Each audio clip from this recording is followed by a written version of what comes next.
Bonsoir à tous et bienvenue dans Au Quotidien, la suite en ce vendredi soir, dernière quotidienne de la semaine avec Laure Girard pour nous accompagner, notre rédactrice en chef. Bonsoir Laure. Et je nous trouve bien printanier sur ce plateau oui, ce très soir, coloré, on va du rouge au bleu en passant par un orange. Avec bien. Serge Bertin. Bonsoir Serge. Bonsoir. Ravi de t'accueillir sur le plateau, historien auteur de nombreux ouvrages sur la Sarthe. Ce soir, tu voulais nous parler des Cénomanies, ce bel événement qui a existé à une certaine époque. Il n'a rien compris. Non, ça n'a pas existé, les c'est Cénomanies. pas ça, C'est nous un parlons. vieux serpent de mer, ça, Non, je lui ai parlé de Cénomane, mais il a cru. Mais Tu n'as pas compris? il invente. Hein. Mais ceci dit, l'observation de notre Aurélien national est intéressante.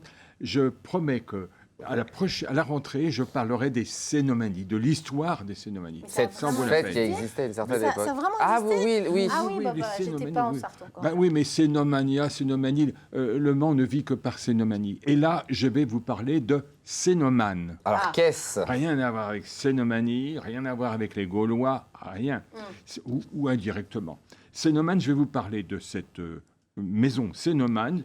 C'était à l'origine un éditeur, ou plus exactement, Cénomane était le numéro 1 d'une série de différentes parutions sur la Sarthe. Et le sous-titre de cette publication, c'était Nouvelle Revue Sartoise. Et puis, Cénomane, ça pétait davantage. Et en 1980, en septembre 80, c'est pas d'hier, hein, c'est d'avant-hier. C'est quasiment la date de naissance de Laure, donc attention à ce que vous dites, Serge. Est sorti. Bon, bref, Excusez-moi, c'est moi. Pardon. Pardon, Serge. le numéro 1, septembre 80, numéro 1 de Cénomane. On le voit, c'est la Et alors, couverture. qui était à l'origine de Cénomane? Oui, voilà. Hein, la Sarthe existe-t-elle? Wow. Voilà, c'était Ah. une belle question. Ça, c'est une sacrée question. Qu'est-ce qu'être sartois? On n'en est pas sorti, on n'a Question pas trouvé la réponse. existentielle. Existentielle, vous l'avez dit, jeune homme. Et donc, les initiateurs du projet, c'était l'historien André Lévy, et puis un jeune homme politique, un homme politique neuf, qui s'appelait Jean-Claude Boulard. Jean-Claude Boulard Bien sûr. était un ancien énarque, et il avait une licence de sociologie, mais il était aussi féru d'ethnologie, et le sujet l'intéressait. Le sujet sartois, justement, l'identité sartoise. Et puis, l'homme politique, conseiller général du canton de Ballon. C'était bien de le rappeler, parce Bien qu'on sûr. oublie parfois ça Oui, concernant et le Jean-Claude numéro Boulard. 1 de chez Cénomane a connu un beau succès. Le ton était jeune, était neuf, et puis il y avait surtout une formule quasiment magique, une première partie thématique. Alors c'était par exemple qui était Caillot, Révélation de Caillot, ou c'était le sport en Sarthe. Vous voyez, des sujets extrêmement variés, mais qui accrochaient le regard. L'histoire du Mans, etc. C'était pas élitiste. Pas du tout, Pas pas du tout. C'était neuf, c'était jeune. Et la deuxième moitié avait une dimension plus culturelle. On y trouvait, par exemple, des rubriques littéraires, des rubriques poétiques, des rubriques artistiques, etc. C'était vraiment un style tout à fait nouveau. Et très vite, l'association a réuni l'intelligentsia sartoise, des historiens, Bertrand Lançon, je tiens à signaler son nom, qui a une audience nationale, des écrivaines comme Paulette Oudier, ou comme surtout Edith Jacquenot, qui était omniprésente dans cette aventure, et puis des poètes, des artistes, et puis tout simplement Et Serge des Bertin gens. J'ai un peu écrit aussi pour là-bas, mais des gens qui étaient intéressés. Et puis, ça a bien marché, et le gars qui était à la tête de ça, très vite, qui a été désigné, c'était un jeune trentenaire qui en voulait, Alain Malat. Retenez le nom de Alain Malat.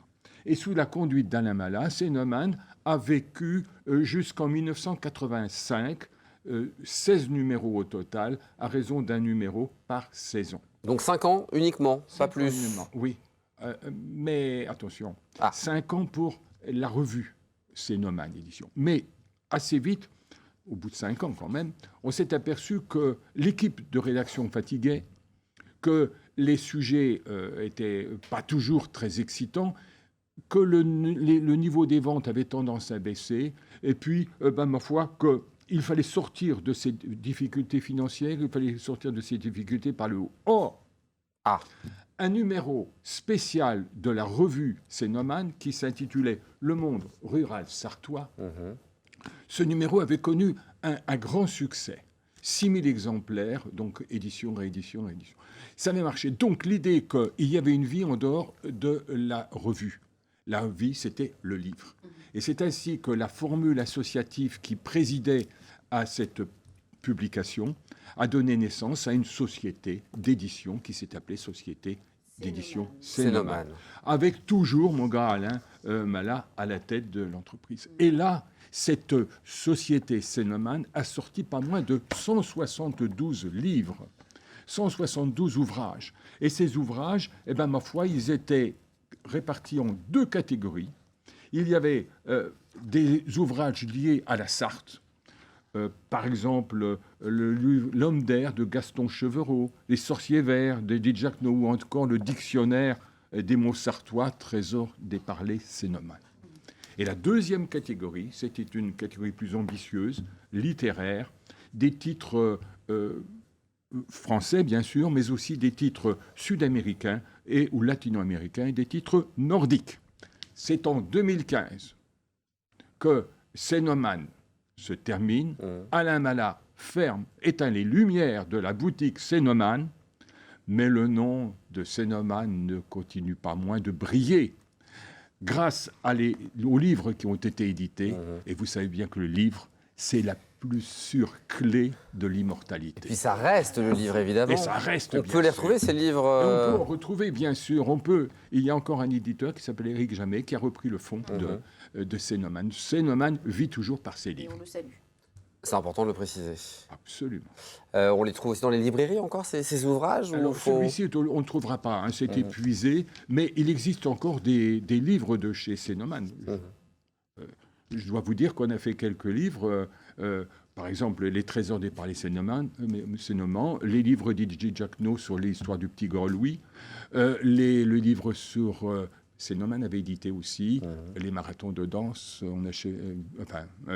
les chevaux de souffrance. Eh bien, on trouve ça en librairie encore. Et maintenant, tu édites chez d'autres éditeurs. Tu es édité chez d'autres éditeurs. Oui, il y en a d'autres. Il y en a d'autres, heureusement. Oui. Souvent dans l'esprit qu'avait été celui d'Alain Malat avec Cénomane. C'est important de le... C'est pas une maison d'édition pourvoyeuse de fric, c'est une maison d'édition qui croit à son rôle d'éditeur. Et c'est important de le rappeler ce soir. Une éthique de l'édition. Voilà. Comme il en existe, elles sont nombreuses en Sarthe. En Sarthe, il y a quelques bonnes maisons d'édition, je vous garantis.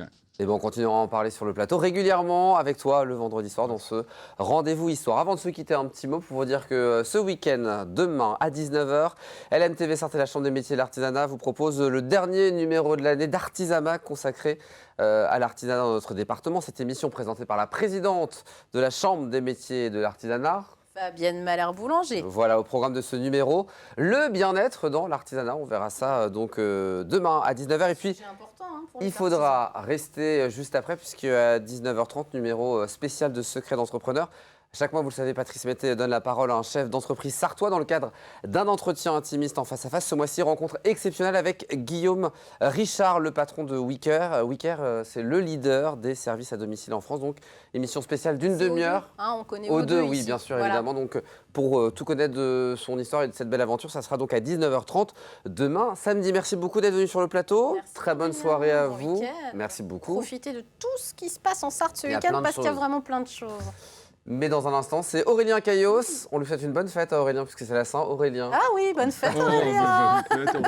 Bonne soirée dans un instant, Aurélien Caillos. Allez, bonne soirée. Bonne soirée.